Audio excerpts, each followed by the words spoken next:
Boa tarde.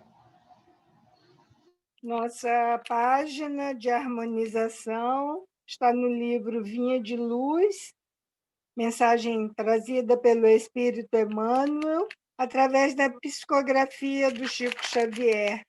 É a mensagem de número 87, com o título Olhai, onde Emmanuel vai fazer comentários sobre a fala de Jesus, que está no Evangelho de Marcos, capítulo 13, versículo 33.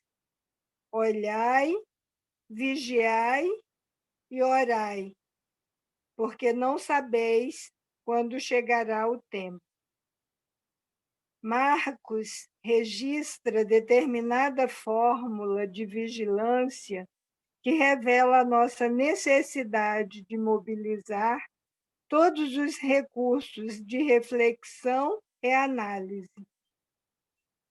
Muitas vezes referimos-nos ao orai e vigiai sem meditar-lhe a complexidade e a extensão. É indispensável guardar os caminhos. Imprescindível se torna movimentar possibilidades na esfera do bem. Entretanto, essa atitude não dispensa a visão com entendimento. O imperativo colocado por Marcos ao princípio da recomendação de Jesus é de valor inestimável à perfeita interpretação do texto. É preciso olhar, isto é, examinar, ponderar, refletir, para que a vigilância não seja incompleta. Discernir é a primeira preocupação da sentinela. O discípulo não pode guardar-se defendendo simultaneamente o patrimônio que lhe foi confiado, sem estender a visão psicológica, buscando penetrar a intimidade essencial das situações e dos acontecimentos. Olhai o trabalho de cada dia. O serviço comum permanece repleto de mensagens proveitosas. Fixai as relações afetivas. São portadoras de alvitres necessários ao vosso equilíbrio. Fiscalizai as circunstâncias, observando as sugestões que vos lançam ao centro da alma. Na casa sentimental, reúnem-se as inteligências invisíveis que permutam impressões convosco em silêncio. Detende-vos na apreciação do dia. Seus campos, constituídos de horas e minutos, são repositórios de profundos ensinamentos e valiosas oportunidades. Olhai, refleti, ponderai. Depois disso, naturalmente estareis prontos a vigiar e orar com proveito.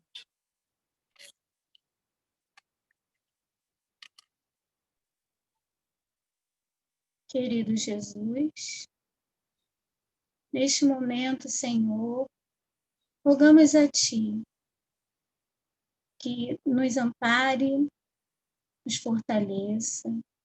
E estamos aqui, Senhor, agradecidos por essa mensagem que nos chama a atenção para a importância do olhar. Olhar, Senhor, que tanto necessita da luz. Precisamos da luz para enxergar.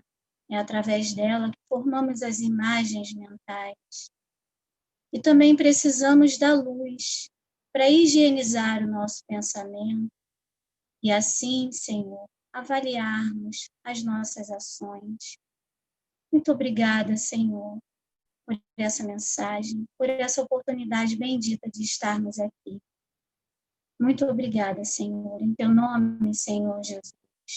em nome da espiritualidade amiga que ampara esse trabalho de amor, em nome de cada um de nós que estamos aqui, nós te agradecemos, te pedimos e abençoe o início desse estudo da tarde de hoje, nos amparando sempre.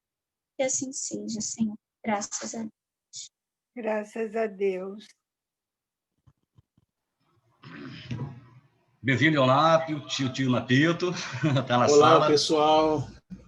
Boa tarde. Rapaz, essa internet me aprontou agora que eu perdi quase 2 quilos de banha de nervoso.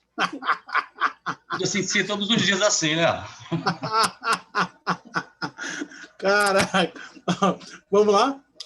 Olha, como é que vocês estão? Estão bem? Deixa eu só fazer uma observação. Como sempre, meus estudos, eu fico com vocês até umas 5 horas aqui no computador, 5h10 no máximo. Depois eu fecho e vou para o celular, beleza? Aí, lá no celular, a gente vai conversando, vai tirando dúvidas. Tranquilo? Vou ver se eu consigo fazer em meia hora o milagre da multiplicação do tempo. Meia hora, é verdade. Aqui, como é que eu faço? Apenas share screen?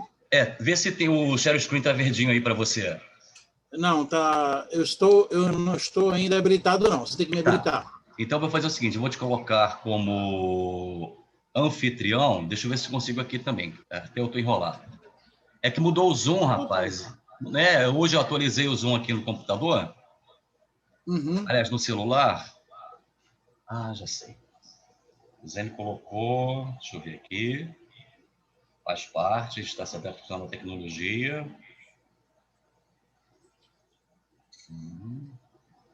Obrigado, irmão.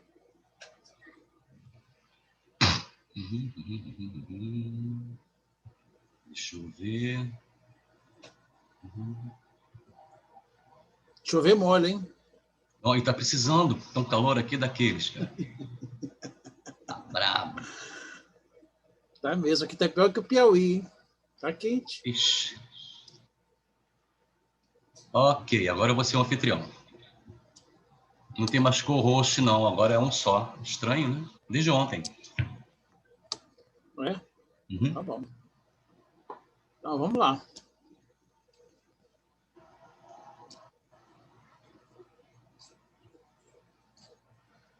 Bom,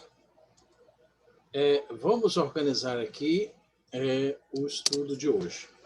O estudo de hoje, na realidade, é a parte final, né? É o item, porque isso não é pergunta, né? É o item do Kardec 59, que eu vou... que a gente vai... Pronto. Aí, ó. Considerações e concordâncias bíblicas a respeito da criação, quando ele acaba de tudo, né, sobre esse capítulo sobre a criação. A pergunta é o item 59. Não tem muito do que inventar aqui a pólvora, né? A gente não pode inventar muito a roda aqui. Então, eu trouxe para vocês o texto para a gente ir lendo e debatendo, e conversando e pontuando uma coisa ou outra. Tudo bem? Segundo o Livro dos Espíritos, né, temos integralmente na edição online do WordPress, que foi justamente a edição que eu pego, né, para a gente fazer os estudos, o seguinte texto do item 59. Os povos fizeram ideias bastante divergentes sobre a criação, segundo o grau de seus conhecimentos. A razão apoiada na ciência reconheceu a inverossimilhança de algumas teorias. A que os espíritos nos oferecem confirma a opinião há muito admitida pelos homens mais esclarecidos. A objeção que se pode fazer a essa teoria é de estar em contradição com os textos dos livros sagrados. Mas um exame sério nos leva a reconhecer que essa contradição é mais aparente que real, resultante da interpolação ou interpretação dada a passagens que, em geral, só possuía sentido alegórico. Esse texto é o Livro dos Espíritos traduzido por Herculano Pires, tá? Eu apenas estou pontuando para vocês que é a lei que faz essa tradução, né? A Paideia também, eu acho que tem um livro dele traduzido pelo Orlando Pires, e o WordPress, que é esse texto da internet, também pega tanto o livro dos Espíritos como o Evangelho traduzido por Orlando Pires. Mas vamos lá. A questão do primeiro homem, na pessoa de Adão, como o único tronco da humanidade, não é a única sobre a qual as crenças religiosas têm de modificar-se. O movimento da Terra parecia, em determinada época, tão contrário aos textos sagrados que não há formas da perseguição ou que essa teoria não tenha dado pretexto. Não obstante, a Terra gira, malgrando as anátemas, e ninguém hoje em dia poderia contestá-la sem ofender a sua própria razão. Ele fala aqui de Adão, ele fala aqui do girar da Terra, né, o que isso, até certo ponto, contradiz um pouco, né, os textos bíblicos que chegam até nós. Antes de nós iniciarmos, é bom nós apontarmos que o texto bíblico que chega até nós é um texto completamente recortado, traduzido, né, completamente, quase um quebra-cabeça. E isso é interessante quando nós começamos a ler não apenas o Velho Testamento, como a Bíblia como um todo, como também quando começamos a fazer um estudo comparativo com outras religiões, né? E quase todas elas baseadas em falas, em narrativas, em histórias que foram, com o decorrer dos séculos, sendo passado na oralidade, até que, em um determinado momento, por uma casta sacerdotal, ela começa a ter palavras, surgirem palavras e surgirem escritas para essa oralidade passada por gerações e gerações. É bom nós notarmos isso porque é um texto, mas até certo ponto não é muito histórico, né? Ele tem seus mitos, tem suas alegorias, tem suas fantasias, e isso Kardec ele pontua bastante no Livro dos Espíritos, quando ele começa a falar nessa parte da criação. Aqui eu trouxe para vocês uma figura da criação do mundo, né, de um pintor flamenco, que é justamente Deus com seus querubins, com seus anjos, fazendo o dia, o sol, as estrelas, as nuvens, as águas, enfim. Quando a gente começa a analisar o Velho Testamento, nós temos 4 grandes vertentes de interpretações. A interpretação judaica, a interpretação cristã, a interpretação islâmica e a interpretação gnóstica esotérica. São 4 grandes interpretações que isso seria um estudo completamente à parte, que eu acho que seria interessante nós depois pensarmos, e a gente pode organizar para vocês uns 2 dias de estudo sobre essas 4 grandes interpretações do Antigo Testamento. Porque nessas 4 vertentes você consegue observar algumas semelhanças e outras não. Mas vamos continuar. Olha, veja aqui, isso aqui é a figura que nós temos de Adão e Eva, da criação. Isso aqui é muito interessante, porque há até uma discussão teológica muito grande sobre o umbigo, está vendo? Ambos têm umbigo. Isso, durante muito tempo, foi um debate em teorias teológicas, afirmando que possivelmente nenhum dos dois poderia ter umbigo, porque o umbigo só se tem se você tiver uma mãe antecessora, né? No caso, Adão e Eva não têm mãe, foi criação de Deus. E o engraçado é que no judaísmo, esse Adão e Eva, dentro da Cabala, né, não foi Deus que os não foi Deus que criou Adão e Eva aqui na Terra. Foi num Éden celestial, e desse Éden celestial, esses 2 seres vieram para a Terra. Olha que coisa interessante. E esses 2 seres, aqui na Terra, que uma vez aqui na Terra, eles se dividem em Adão e Eva. Eram quase um ser só, hermafrodita. Olha só que coisa estranha, né? Por isso que eu acho interessante nós depois nos aprofundarmos nesse tipo de estudo. E o gnosticismo, ele pontua algo fascinante, que é justamente que Adão e Eva e esta cobra, esta serpente, na realidade foram criações não de Deus. e sim de um Deus inferior, de um demiurgo, um Deus cheio de defeitos, cheio de orgulhos, de vaidades, que criou tudo isso daí, inclusive esse Adão e esta Eva. E esta serpente, olha só, esta serpente, segundo o gnosticismo, é justamente a Sofia, é justamente o conhecimento maior acima desse Deus demiurgo inferior, né, que deu para esses dois seres, Adão e Eva, a possibilidade de conhecer o Deus maior. Por isso que deixa para ele o discernimento do bem e do mal. Se nós colocarmos tudo isso num caldeirão mitológico, né, e a gente consegue fazer uma analogia bem interessante com os estudos do Luciano, né, que ele fez semanas passadas, né?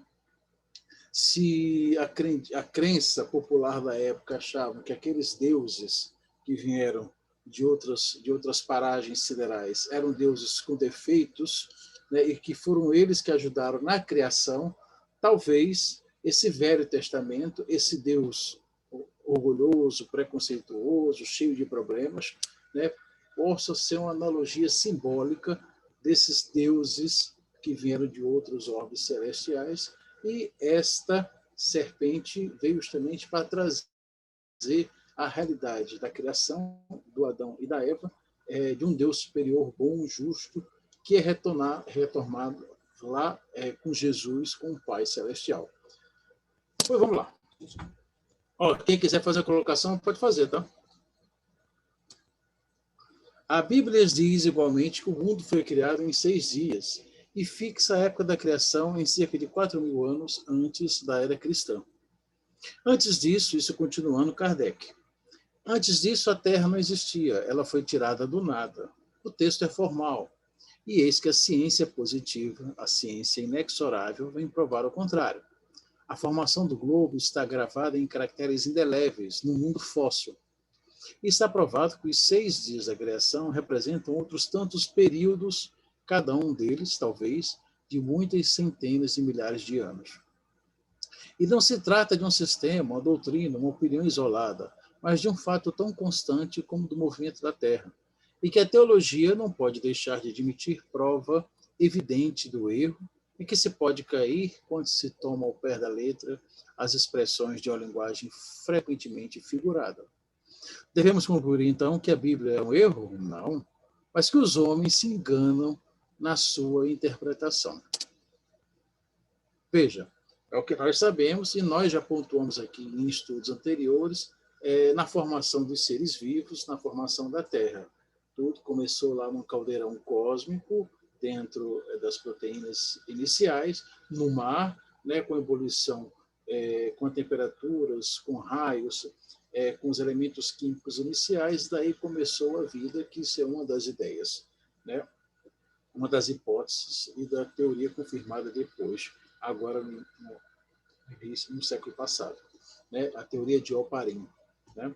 Lembram disso, que a gente conversou isso semanas atrás? Trouxe aqui apenas para relembrar essa posição. E a ciência, escavando os arquivos da Terra, descobriu a ordem em que os diferentes seres vivos aparecem na superfície. E essa ordem concorda com a indicação do Gênesis, com a diferença de que essa obra, em vez de ter saído miraculosamente das mãos de Deus, em apenas algumas horas, realizou-se sempre pela sua vontade, mas segundo a lei das forças naturais, em alguns milhões de anos. Deus seria, por isso, menor e menos poderoso? Sua obra se tornaria menos sublime por não ter o prestígio da instantaneidade? Evidentemente, não. É preciso fazer da divindade uma ideia bem mesquinha para não reconhecer a sua onipotência nas leis eternas que ela estabeleceu para reger os mundos. A ciência, longe de diminuir a obra divina, dou-la mostra sobre um aspecto mais grandioso e mais conforme com as noções que temos do poder e da majestade de Deus, pelo fato mesmo de ter ela se realizado sem derrogar as leis da natureza. Quando se estabelece dias 7, 8, 6, né, na realidade podemos alargar os nossos horizontes através da ciência, da metodologia, da arqueologia, da geologia, e estudá-lo como 6, 7 grandes eras. Cada era se subdivide em sub-eras, cada um com suas aparições, transformações e necessidades, né, e construção da vida que hoje nós se encontramos. Esta era também, ela vai passar aí daqui a milhões ou milhares de anos, outras eras surgirão, outras coisas irão aparecer, outros seres vivos irão evoluírem, né? E a geologia do planeta também irá se modificar, isso nós já sabemos. É bom pensarmos dessa forma, até porque a gente tira o maravilhoso e o sobrenatural e comecemos a compreender muito mais as leis divinas, né, e o que está escrito, né, nas entrelinhas daqueles textos que chegam até nós através da cultura judaico-cristã, que é a Gênese e os livros sequentes. Marcos, só um minutinho, meu querido, me desculpe de interromper. O anfitrião está com você e a Nádia está na sala de espera. Entre os participantes lá embaixo e você vai ver que tem alguém aguardando. Espera ainda. Como é que eu faço aqui para fazer isso? Lá embaixo, na tua telinha, você descendo com o cursor, vai subir a tela do Zoom, onde tem microfone, start vídeo, participante e tal. Deixa eu abrir aqui para... Deixa eu abrir aqui para todo mundo, porque o meu está fechado. Espera aí, Luciano. É porque eu não sei. Espera aí. Aqui. É porque o meu Zoom, ele ficou só no ladinho. Não sei por que ele ficou no ladinho. Não, é a configuração. Espera aí, deixa eu tentar ver se eu consigo aumentar aqui essa tela do Zoom. Eu não estou conseguindo aumentar a tela do Zoom. E aí, você pode fazer o seguinte, você pode descompartilhar o PowerPoint, volta para a tela mosaico. Isso. Aí tem que fazer o stop chapter ainda. Aí eu paro aqui. Agora sim. Agora eu vi. E agora o que você quer? Eu gostaria que você continuasse com o estudo, mas a Nádia está lá na sala de espera te aguardando. Como é que eu faço para colocar lá? Lá embaixo. Participantes, tem 16. Participantes? Isso, tem 17 aqui comigo. Vai subir. Lá em cima tem a sala de espera. Tem Nádia. Isso. Tem Nádia. Admitir. Isso, perfeito. Deixa eu ver se ela foi. Roda um pouquinho, que demora. Tranquilo, a gente tem a tarde toda. Entrou, beleza. Aê, garoto. Olha, se quiserem, eu faço isso. Pronto, chegou, minha filha. Marcos, entrei. Beijo na Cris. Vamos lá, continuando. Bom, obrigada, Marcos. Tchau. Então, vamos lá. Então, a ciência, de acordo nesse ponto, eu acho que foi anterior, eu parei no anterior. Deixa eu ver anterior. Isso. Vamos ler essa parte novamente. A ciência, escravando os arquivos da Terra, descobriu a ordem que os diferentes seres vivos aparecem na superfície. Essa ordem concorda com a indicação do Gênesis, né? Com a diferença de que essa obra, em vez de ter saído miraculosamente das mãos de Deus, em apenas algumas horas, realizou-se sempre pela sua vontade. Mas, segundo as leis das forças da natureza, em alguns milhões de anos. Deus seria, por isso, menor e menos poderoso? Sua obra se tornaria menos sublime por não ter o prestígio da instantaneidade? Evidentemente, não. É preciso fazer da divindade uma ideia bem mesquinha para não reconhecer a sua onipotência nas leis eternas que ela estabeleceu para reger os mundos. E a ciência, longe de diminuir a obra divina, ela mostra sob um aspecto mais grandioso e mais conforme com as noções que temos do poder e da majestade de Deus, pelo fato de ter ela se realizado sem derrogar as leis da natureza. E a ciência, de acordo nesse ponto, com Moisés, coloca o homem por último na ordem da criação dos seres vivos. Moisés, porém, coloca o dilúvio universal no ano 1654 da formação do mundo, enquanto a geologia nos mostra o grande cataclismo com anterior aparição do homem, tendo em vista que até agora não se encontram nas camadas primitivas nenhum traço de sua presença, nem da presença dos animais, que, sob o ponto de vista físico, são da sua mesma categoria. Mas nada prova que isso seja impossível. Várias descobertas já lançaram dúvidas a respeito, podendo acontecer, portanto, que de um momento para outro se adquira a certeza material da anterioridade da raça humana. E então se reconhecerá que, nesse ponto, como em outros, o texto bíblico é figurado. A questão está em saber se o cataclismo geológico é o mesmo de Noé. Ora, a duração necessária à formação das camadas fósseis não dá lugar a confusões, e no momento em que se encontrarem os traços da existência do homem anteriores à grande catástrofe, ficará provado que Adão não foi o primeiro homem e que sua criação se perde na noite dos tempos. Contra a evidência, não há raciocínios possíveis, se será necessário aceitar o fato, como se aceitou do movimento da Terra e dos seus períodos da criação. Esse cataclisma que Kardec fala lá para os anos 1850, 60, justamente naquela época já tinha-se ideia de grandes convulsões que a Terra tinha sofrido durante alguns anos. Mas por escavações geológicas não se encontrou nenhum fóssil humano próximo a esses grandes cataclismos, né? Esse dilúvio que ele faz lembrança, né, é justamente as eras glaciais, e as grandes eras glaciais, elas realmente, um momento que se derretiam, né, e começavam a inundar algumas coisas, né, algumas superfícies. O engraçado é que, deixa eu ver se está aqui, o engraçado é que um século posterior, né, um século após ele observar isso, né, começou a se organizar a evolução do homem segundo estudos biológicos, antropológicos e estudos comparativos, né, do processo de evolução da espécie humana. Então, aqui nós temos uma escala simples da evolução dessa espécie humana, e segundo os dados da Gênese, ora, o Homo sapiens temos 35 mil anos. 35 mil anos. Né? Segundo o estudo da Gênese mosaica, ele nos fala que esse cataclismo foi apenas há 2.000 anos antes de Cristo. Então, nós estamos lá na espécie humana, tá vendo? Homo sapiens sapiens, que é justamente o último. Né? Mas esses cataclismos que o Kardec nos lembra, ele é muito anterior a isso.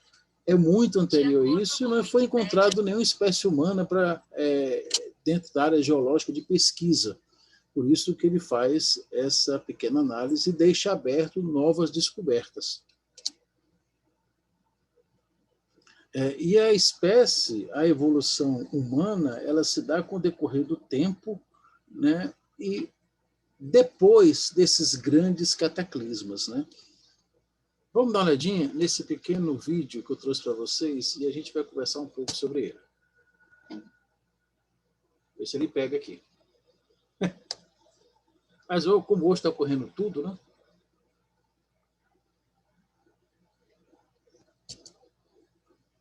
Olha, tá vendo? Pessoal, hoje aqui está correndo tudo.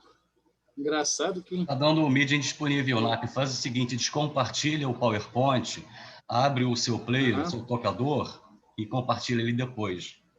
Aí funciona. Como é que eu faço? Eu paro aqui Stop Share, né? Stop Share. Legal, agora vai no vídeo. Vai no vídeo. Isso. Peraí, um momento. Peraí, aqui. Isso, abre o vídeo. Compartilho ele, né? Isso, mas você primeiro tem que abrir. Tá. Abre, dá um pause, minimiza. Ok. Isso, agora vai novamente share screen. Quando for em share screen, lá embaixo tem 2 comandos para você compartilhar o áudio do computador, tá em inglês. Aqui.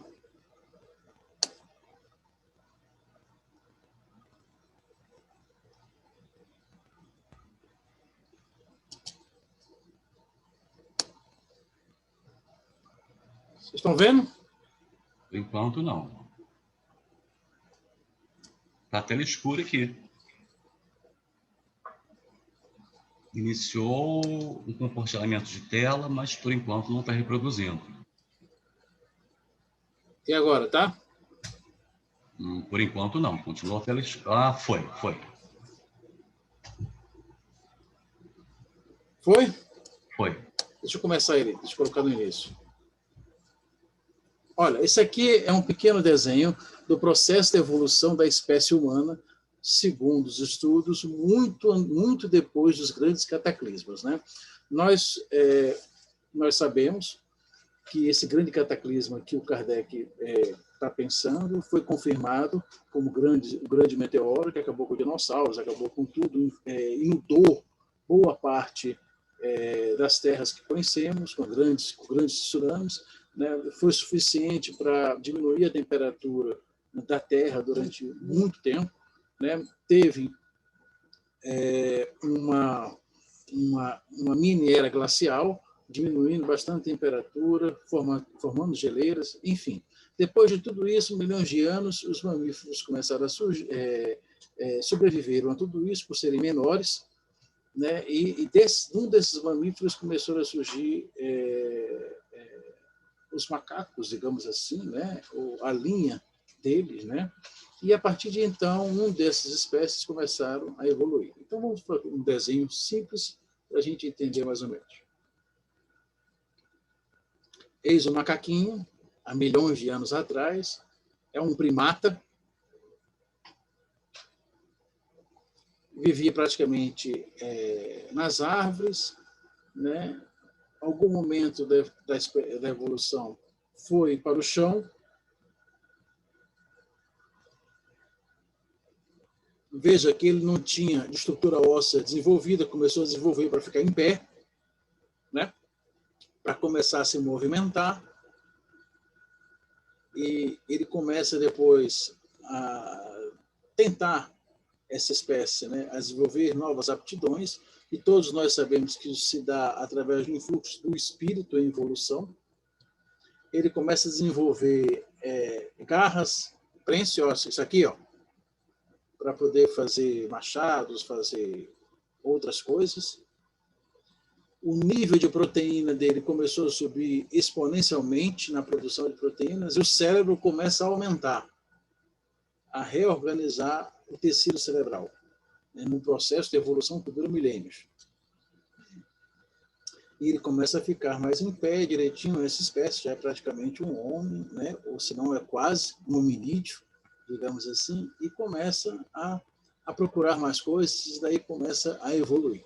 É um filmezinho simples que eu trouxe apenas para compartilhar com vocês. Espero que tenham gostado. Depois tem outro.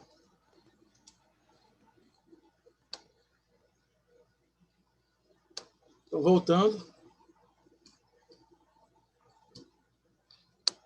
voltando ao nosso estudo, né?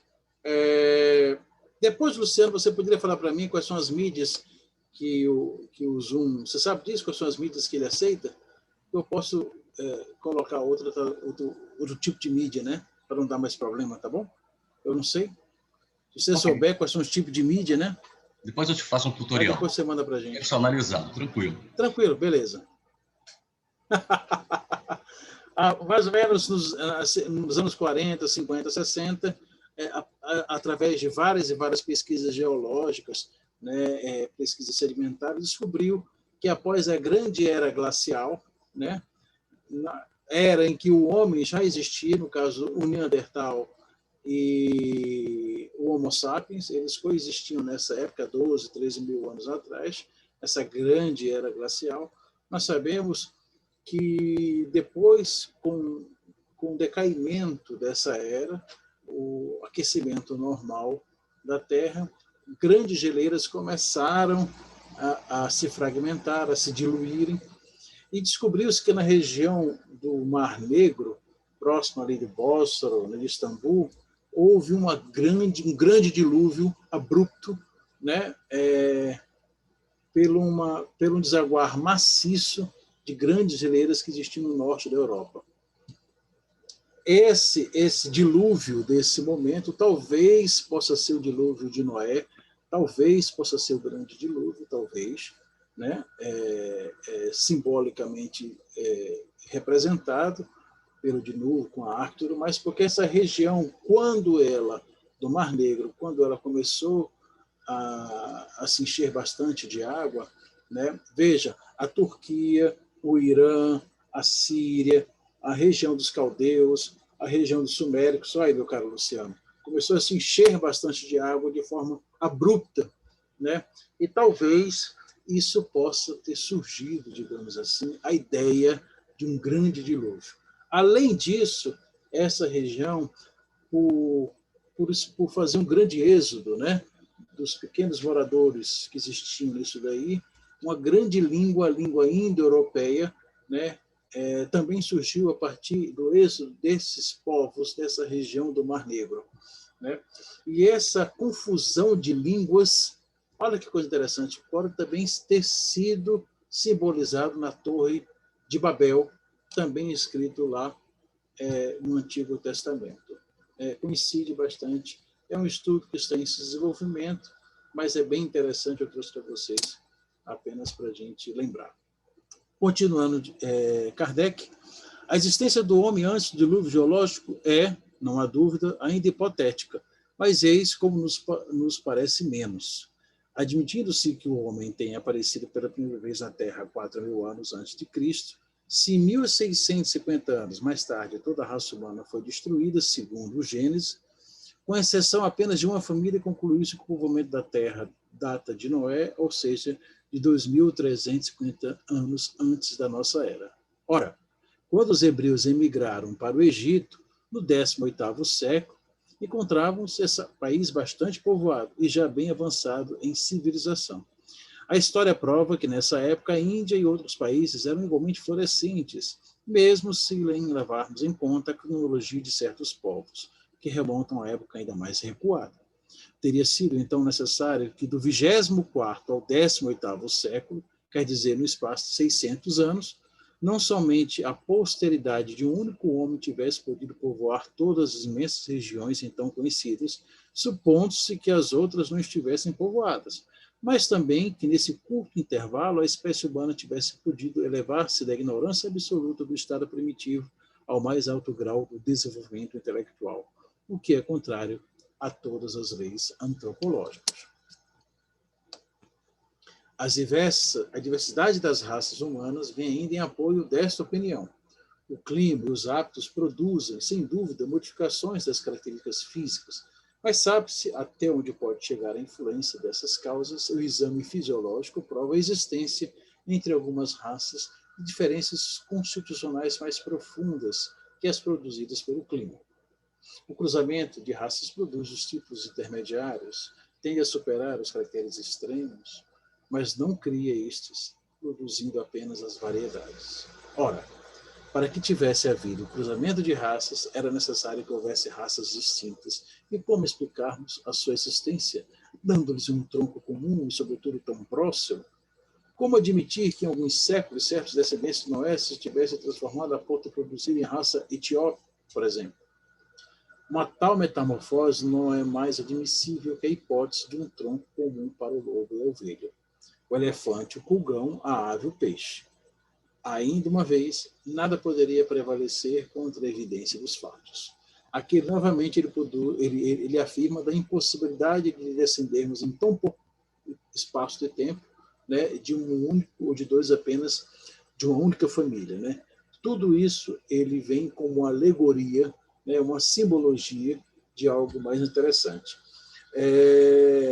Há uma parte do esoterismo judaico que nos fala que Adão, na realidade, não é um indivíduo, é um grupo de indivíduos, é um grupo de seres, e Eva também vem de um hebreu arcaico que possa significar também um conjunto de conhecimento, de mulheres, de pessoas, e não duas figuras apenas.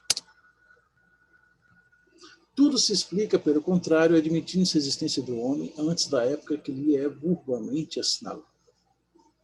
A diversidade das origens, Adão, que veio há 6.000 anos, como tendo povoado uma região ainda inabitada, o dilúvio de Noé como uma catástrofe parcial, que se tornou pelo cataclismo geológico, e tendo-se em conta, por fim, a forma alegórica peculiar ao estilo oriental, que se encontra nos livros sagrados de todos os povos.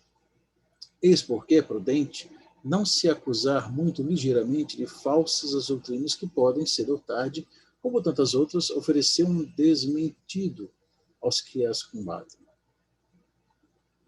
As ideias religiosas, longe de perder, se engrandecem ao marchar com a ciência.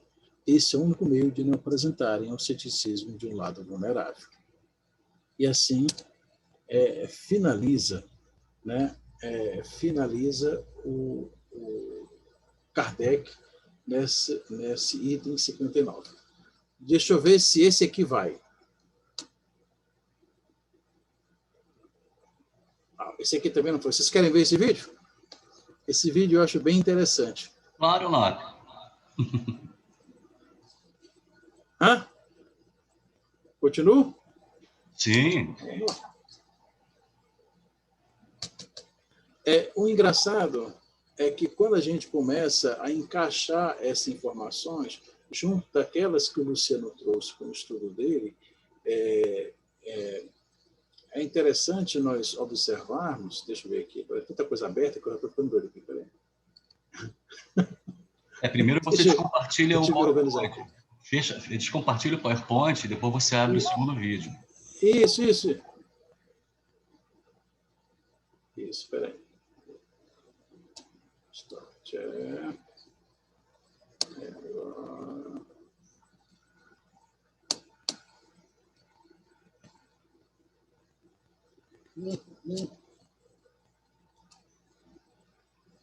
Foi?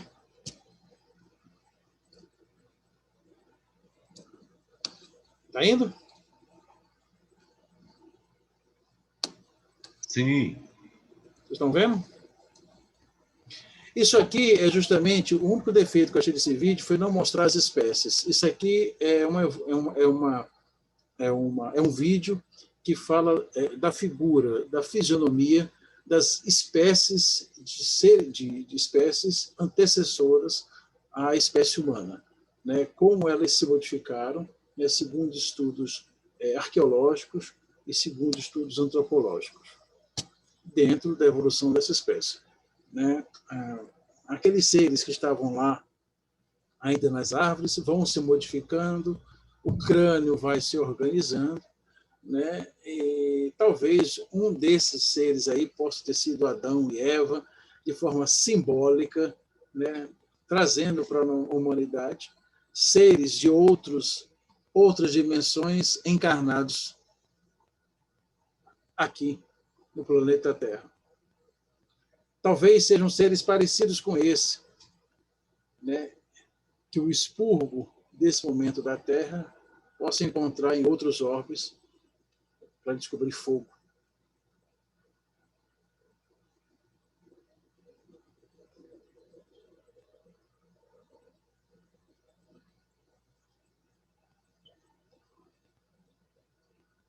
É que é a espécie humana.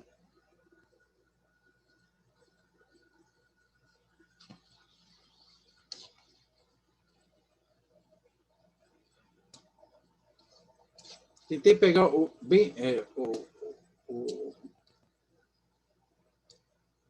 tentei pegar bem rápido para não dar problema lá, possivelmente, no YouTube, mas eu acho que essa de hoje está tão assim, né? Enfim, para finalizar, de acordo com Kardec, instruído pelos novos espíritos, quais teorias religiosas sobre a Gênese tiveram de ser modificadas com luzes trazidas da natureza?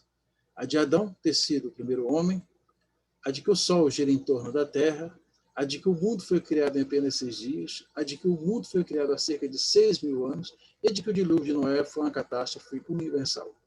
Esses são pontos, né, que, segundo as entidades, segundo o livro dos Espíritos, nós precisamos ter tudo isso aqui com um valor simbólico apenas, porque a ciência nos mostra de forma diferenciada, né? Espero muito que vocês tenham gostado. Desculpa por me atrapalhar bastante hoje. A internet não deu o ar da graça no início, mas espero que vocês tenham entendido bastante.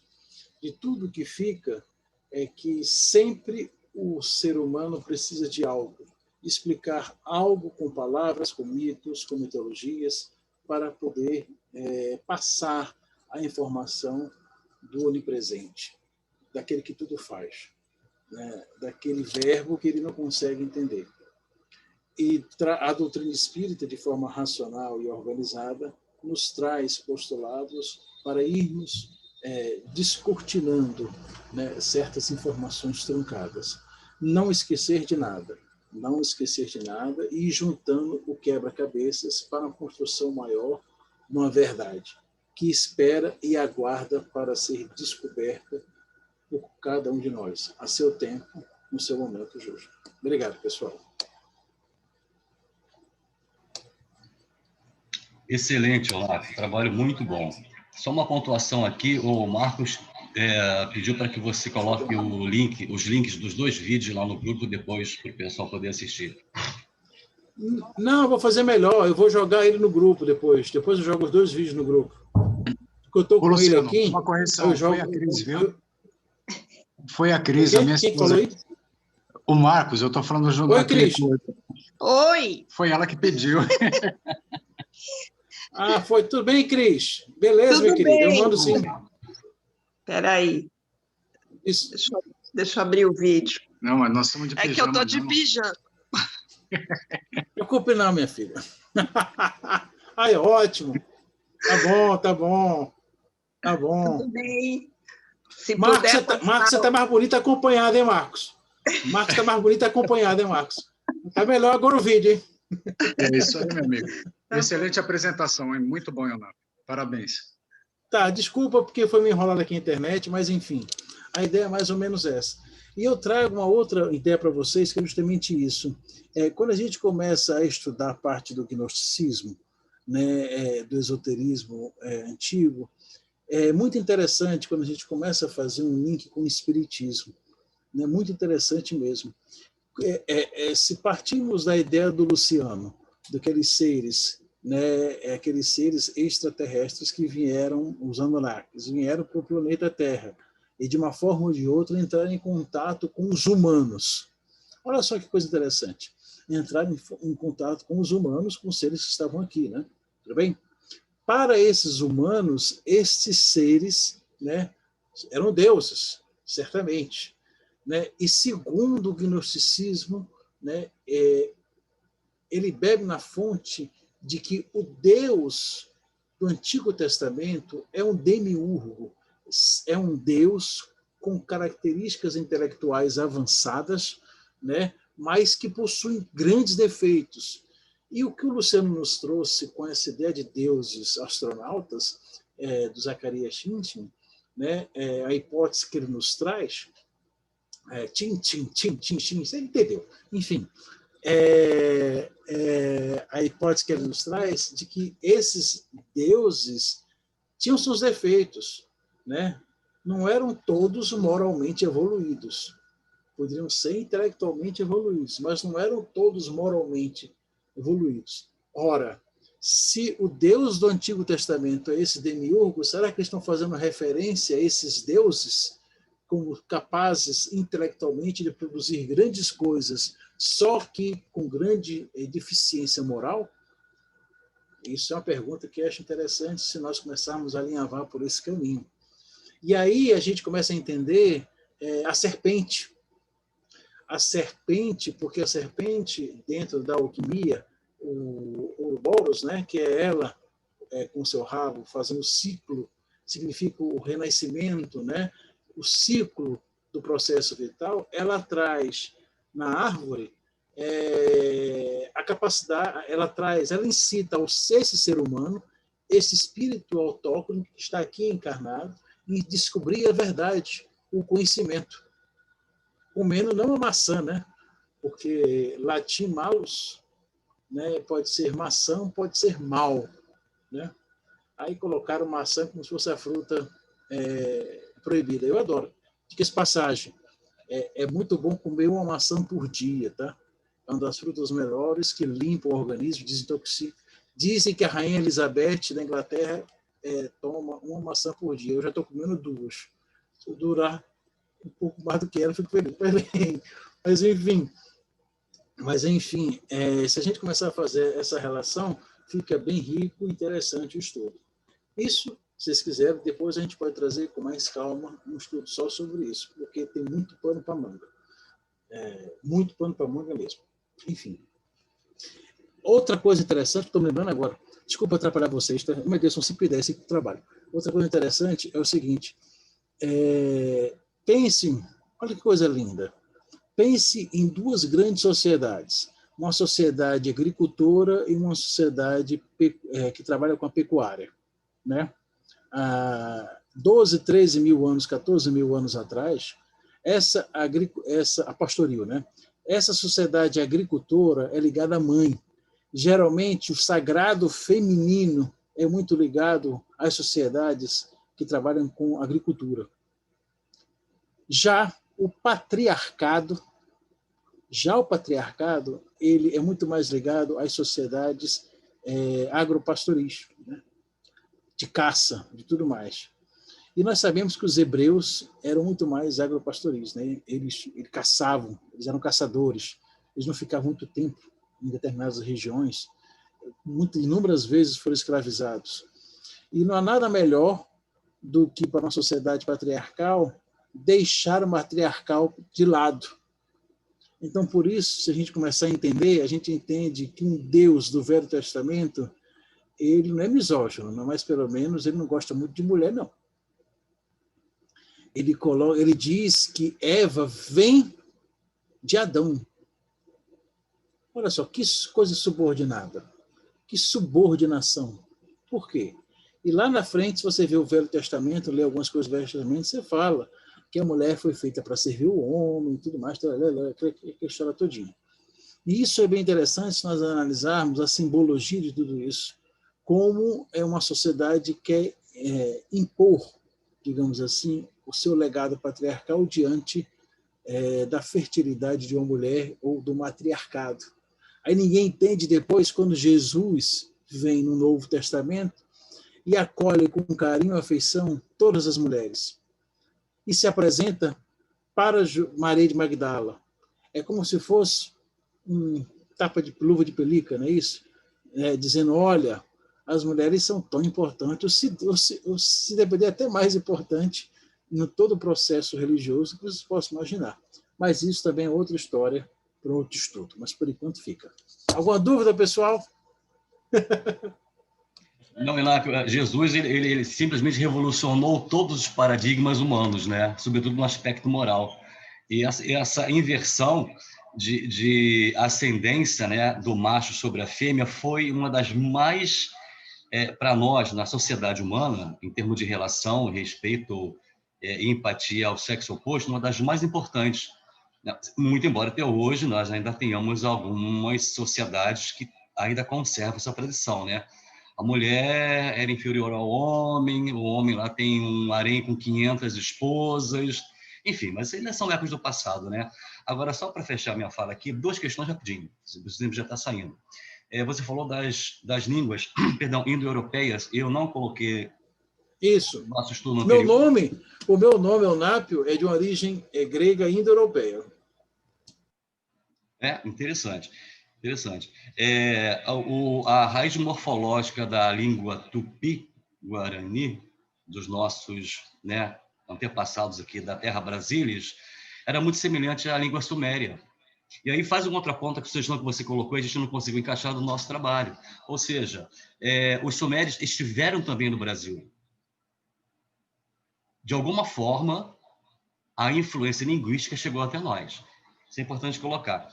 E terceiro, para a gente abrir a fala aqui, você também poder ir para o seu trabalho, com relação à questão dessa proposta que você fez no início do estudo dessa tarde, né? Se você puder, e a turma naturalmente, o grupo concordar, nós poderíamos desenvolver um estudo, né, alinhado, obviamente, com o Livro dos Espíritos, dentro dos 4 Velhos Testamentos, que não me engano, que você colocou. Das 4 vertentes de estudo do Velho Testamento, que é a judaica, que é a cristã, que é do Islã e que é do gnosticismo, entendeu? São 4 vertentes de estudos que a gente poderia fazer um paralelo com doutrina espírita de uma forma ou de outra. Eu acho que vai muito mais pela vertente da Joana, né, e de alguns outros que nós podemos trabalhar, porque é bem interessante. Gnosticismo, todos os 4, eles trabalham muito com self, com ego, isso é interessante. Eu não sou psicólogo, né? Eu até poderia... Cadê ela? Está por aqui? Está não, né? A Fátima está aí escutando. Né? Se a gente pudesse trabalhar junto, ou pelo menos ela trazer alguma coisa, a gente poderia sentar, interessante. Mas, se nós formos pensar, Adão, ele, na realidade, ele é semente, é o raciocínio, e Eva é o self, né? É a alma. Também é uma visão gnóstica, né? Que é justamente o Adão que pensa e raciocina, e é Eva que traz a comunicação desse raciocínio e pensamento com a Sofia, que é o Deus maior, que é o conhecimento sagrado, que é a coisa divina, né? Isso é outra das vertentes esotéricas do pensamento de Adão e Eva. Muito interessante. O que vocês acham, gente? Vamos agasalhar essa proposta do EUNAP para um estudo futuro? O que vocês acham? Zé, valeu. Tem que ser agora, está no contexto. Eu acho que esse contexto que está aí, ao invés de avançar mais capítulos no Livro dos Espíritos, a gente pode, nesse contexto, ampliar, né, e botar mais estudos. Eu acho que é válido agora. A gente podia fazer isso na quarta, né? Deixa na terça para o Livro dos Espíritos, e na quarta a gente podia começar a fazer isso. Né? Perfeito. Ó, já tem 4 aqui. Mas ainda tem aquele outro... Ainda tem aquele de... Não amanhã, porque amanhã eu estou enrolado. Mas a gente tem de química e física ainda, tá? Espera ainda.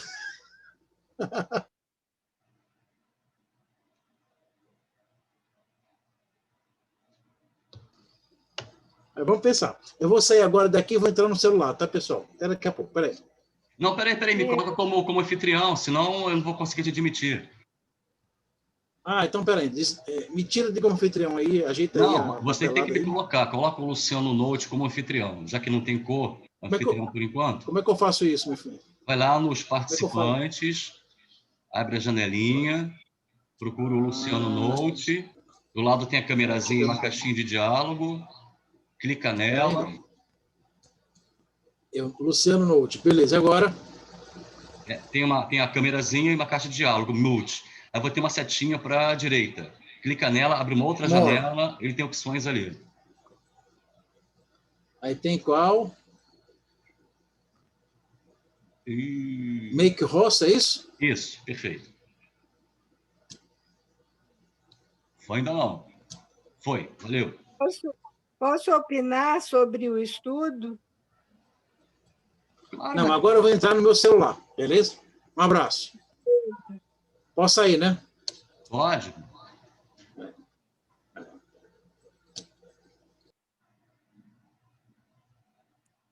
Posso falar sobre a proposta?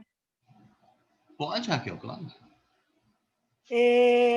Não é interessante avançar no Livro dos Espíritos e fazer paralelamente essas 4 vertentes. A ideia do Zé Luiz é mais organizada. Se faz uma pausa nas questões do livro e traz esse assunto, porque é complemento. Senão a gente tem o contexto, né? Exatamente. Perfeito. Renato está entrando de novo. E faria mais ou menos daquele conceito que nós elaboramos, né? Pegamos 8 questões do Livro dos Espíritos e pegamos o viés da arqueologia, né? Sem fugir da sequência dos itens. Não seria isso, Raquel? É nesse sentido, porque assim você vai fechando o conteúdo. E assim, terça-feira que vem seria o próximo capítulo, o avanço, não é isso?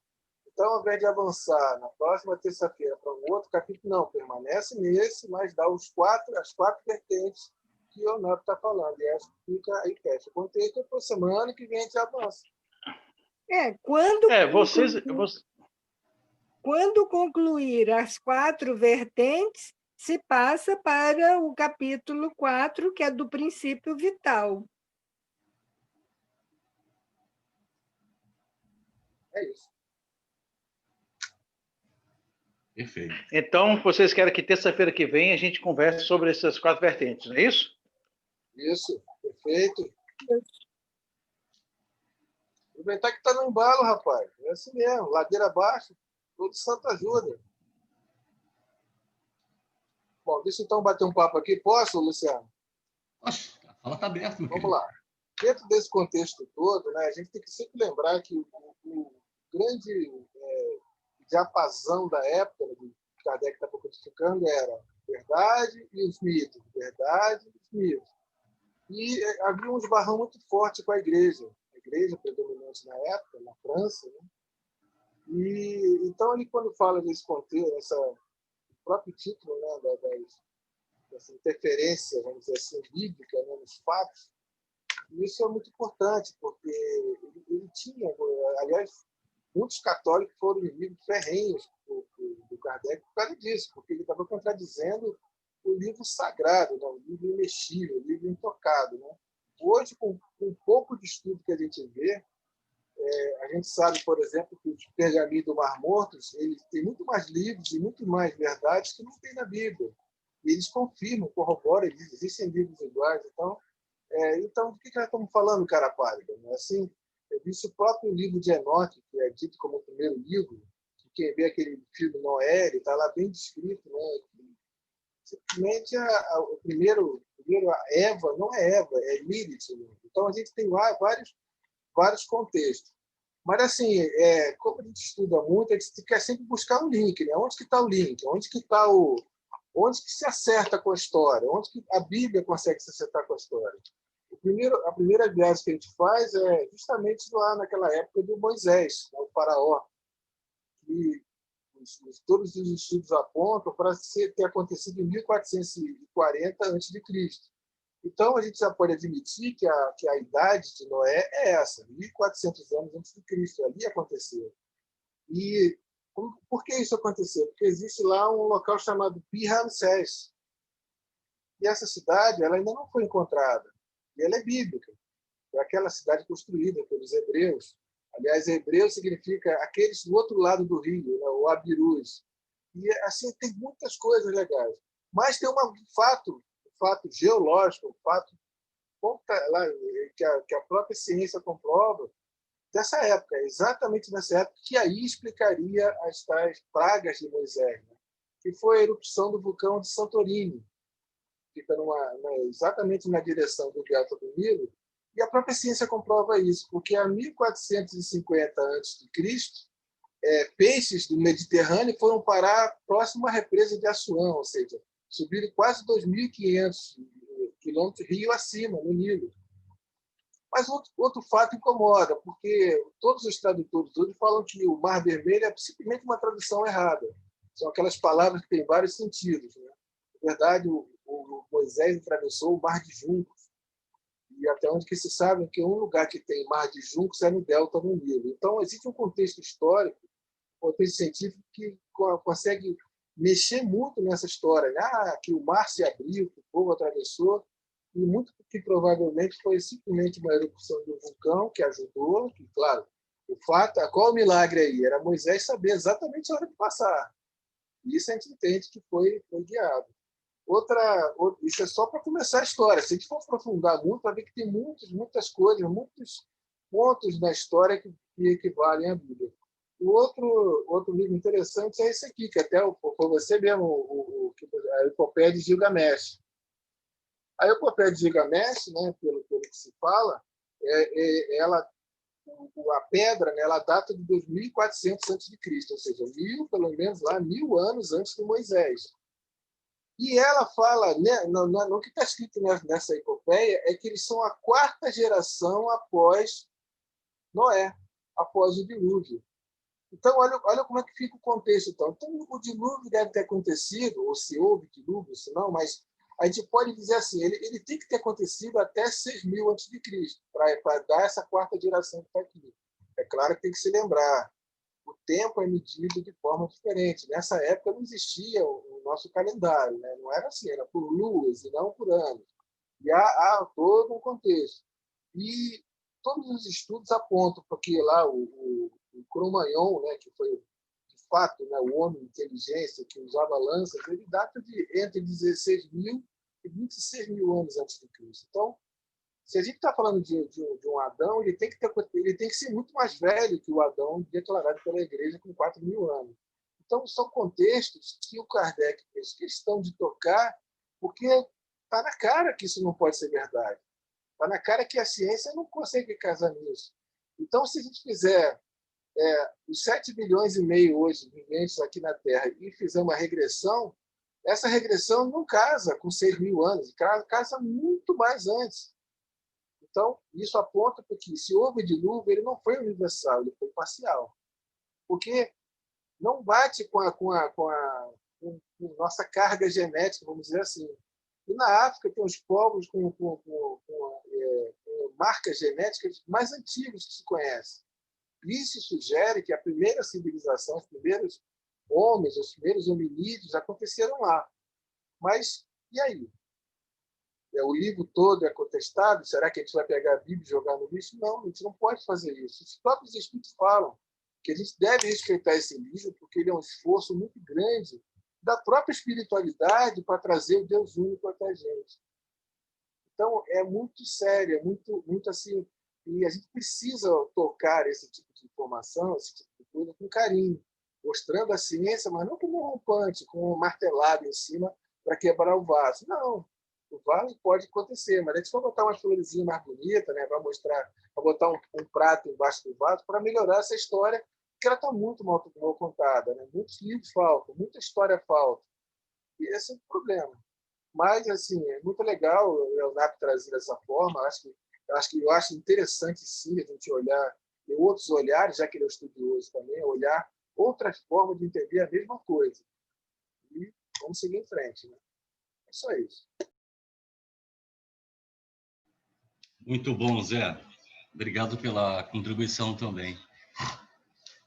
Pessoal, já são 5h30. Temos um tempinho ainda. Se vocês quiserem, a gente abre mais 5 minutinhos para alguém fazer alguma colocação, tirar alguma dúvida.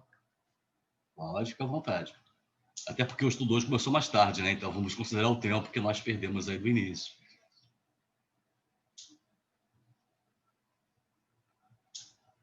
Eliana está toda sorridente. Alguma dúvida, Eliana?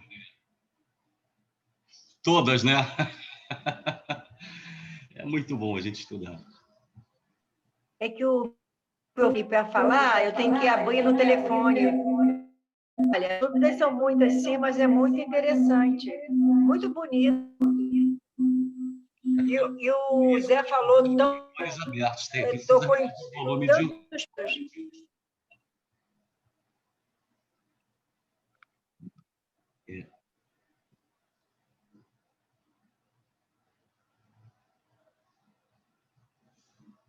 Com dois fechados, Eliane. Tudo bem. É que quando abre os dois da microfonia, aí reverbera o teu áudio de um equipamento no outro. Você pode abrir só um, aí você ouve direitinho.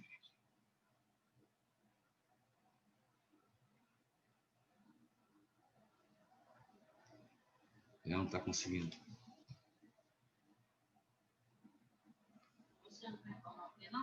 Não, não tenho. Eliana, querida, depois a gente você coloca alguma dúvida, alguma sugestão lá no grupo, tá? A gente responde. Zé Luiz, o Eunápio.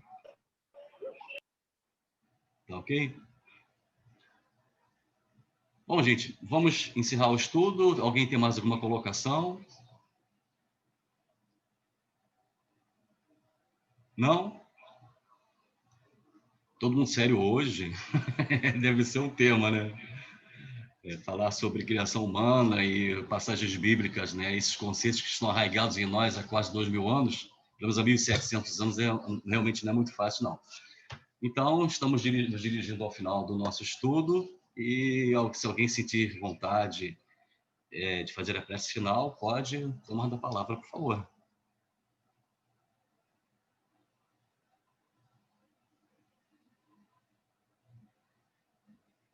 Ninguém? Então, Então, vamos nós.